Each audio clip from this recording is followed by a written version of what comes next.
اسلام آباد میں میڈیا سے بات کرتے ہوئے تحریک انصاف کے سربراہ عمران خان نے ٹیکس ایمنسٹی اسکیم کو مسترد کر دیا۔ ان کا کہنا تھا کہ حکومت نے پارلیمنٹ کی منظوری کے بغیر 40 ارب روپے کے نئے ٹیکس لگائے۔ ایمنسٹی اسکیم بھی نیا ٹیکس ہے، اس کی سخت مخالفت کریں گے۔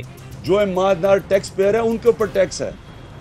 کتنی ایمنسٹی کامیاب ہوئی ہیں اسکیمز، کتنی دفعہ ایمنسٹی اسکیم دی گئی ہے۔ یہ اس ملک کی مجھے افسوس سے کہنا پڑتا ہے کہ رولنگ ایلیٹ اپنے لیے ایمنسٹی اسکیم لے کے آتی ہے بلیک کا پیسہ وائٹ کرنے کے لیے۔ ہم اس کی سخت مخالفت کریں گے۔ عمران خان نے اقتصادی راہداری منصوبے پر اعتماد میں نہ لینے پر بھی حکومت کو شدید تنقید کا نشانہ بنایا اور اسے ملک کے لیے ایک اور کالا باغ ڈیم سے تعبیر کیا۔ پختونخوا کی ساری پولیٹیکل پارٹیز نے اس کی مخالفت کی ہے۔